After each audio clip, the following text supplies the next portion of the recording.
Film Angel's Egg atau Telur Malaikat, anime klasik yang diremaster 4K memukau tahun 2025. Ini bukan sekadar kisah, ini perjalanan abstrak, filosofis tentang keyakinan, eksistensi, dan kesendirian di dunia pasca-apokaliptik. Dengan visual gothic biomechanical indah Yoshitaka Amano dan musik Koji Yamanari, simfoni kelam bisikan jiwa tersesat. Film dibuka dengan pemandangan misterius, nyaris surreal. Penonton langsung terserap atmosfer suram namun indah. Angel's Egg. Kita dibawa ke lanskap pasca-apokaliptik, gurun tandus diselingi hutan kering, reruntuhan teknologi kuno, dan matahari, mekanis raksasa melayang di langit kelabu. Ini bukan planet akrab, ini seperti planet mati, tempat hidup hanya tersisa samar dalam bentuk aneh. Di tengah lanskap itu, seorang gadis, sekitar 10-12 tahun, tak bernama, kita sebut gadis, muncul. Rambutnya panjang perak, mata besar polos, tapi penuh kesepian mendalam. Ia pakai gaun putih sederhana, lusuh. Ia berkeliaran di jalanan kota terbengkalai. Tangannya erat memeluk telur besar, seukuran bola, putih gading berkilauan mutiara, dihiasi urat halus. Inilah telur malaikat, harta yang ia yakini berisi makhluk suci. Malaikat penyelamat dunia, telur itu seperti satu-satunya teman, keluarga di dunia. Tiap langkahnya hati-hati, seolah dunia bisa runtuh jika ia lepas telur sedetik pun. Ia duduk dekat genangan air, lap telur dengan lengan baju. Bisikan lagu tidur lembut, bisikan tak jelas, gumaman samar. Saat itu, sinar lemah dari matahari mekanis menyinari, ciptakan bayangan panjang seperti jari hantu menjulur ke arahnya. Angin kencang datang, menerbangkan rambutnya. Tiba-tiba, kawanan ikan raksasa, seperti hantu terbang di langit. Tubuh mereka besar, seolah menyeret puing-puing. Mereka bukan ikan biasa, makhluk hibrida ikan burung. Terbang perlahan, sesekali menyambar tanah seperti berburu mangsa tak terlihat. Terdengar suara air mengalir pelan dan benturan logam jauh. Seolah paduan air dan udara, hidup dan mati, nyata dan ilusi. Gadis itu peluk telur, lari ke desa kosong. Ia temukan sumber air, penuhi kendi. Lalu ia duduk, melihat awan tercetak di bingkai jendela. Ia duduk begitu lama. Tiba-tiba, suara mesin berdering dari jauh, bunyi logam yang merusak keheningan. Gadis itu kaget, berbalik. Dari cakrawala, tank-tank tua, berlumut dan dililit sulur, terbang perlahan. Ini bukan tank biasa, badannya diukir simbol agama aneh, seperti salib dan sayap malaikat bengkok. Kesendirian gadis itu dipecah sosok misterius lain. Dari atas tank, seorang pria muda, tak bernama, kita sebut, pria, melompat. Ia sekitar 20 tahun. Jubah panjang abu, rambut acak tutupi separuh wajah tajamnya. Mata dalam penuh filosofi. Si gadis peluk erat telur. Takut pria itu akan mengambilnya. Lalu ia lari sambil peluk telur.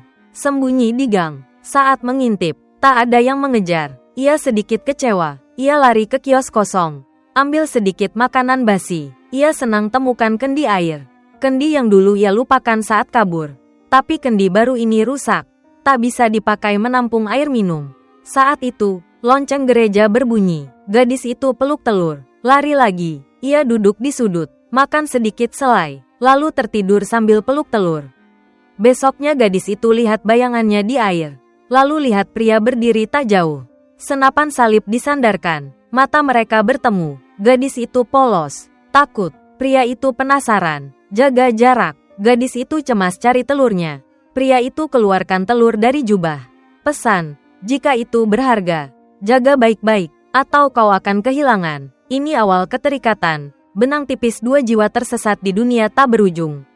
Gadis itu angkat rok, tutupi telur. Pria itu bilang, jika mau tahu isinya, ia harus pecahkan. Gadis itu ketakutan, mau lari, tapi penasaran. Ia balik tanya siapa dia. Pria itu tak jawab, hanya mengikutinya. Mereka lewati jalanan panjang. Patung batu kuno diam membisu seperti penjaga. Tiba-tiba tentara lewat. Gadis itu sembunyi di balik jubah pria. Ia bilang ikan sudah keluar. Walau tak ada, mereka tetap kejar. Ini tekankan absurditas perang dan kekerasan. Sejak saat ini, mereka makin terikat. Pria itu diam-diam lindungi gadis. Ia berdiri di gereja. Lihat tentara kejar kawanan ikan ilusi.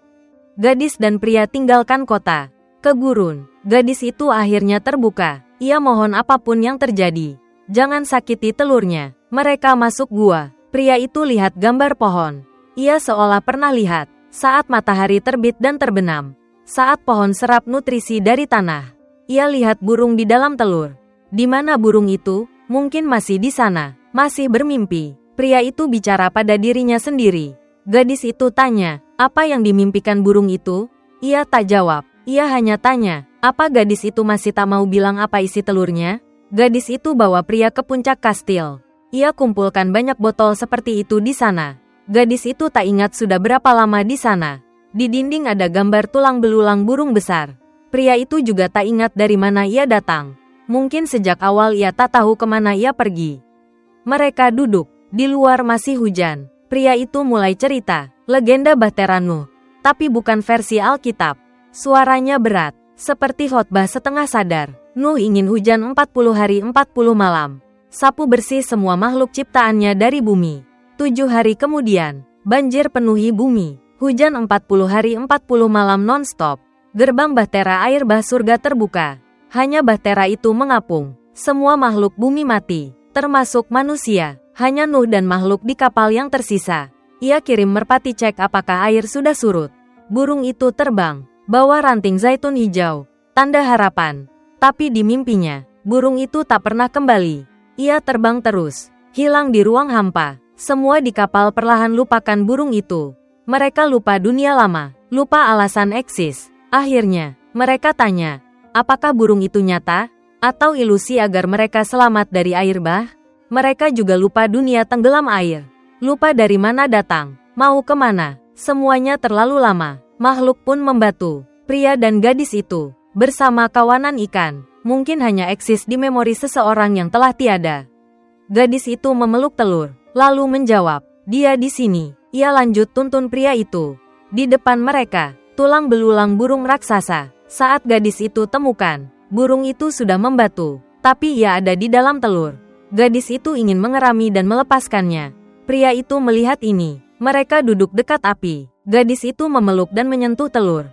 Tempelkan telinga seolah transfer kehangatan. Pria tanya, apa ia dengar sesuatu? Ia dengar napas pelan. Suara sayap rindu terbang ke langit. Ia akan segera tunjukkan itu padanya. Bagi pria itu hanya suara napas dan angin luar.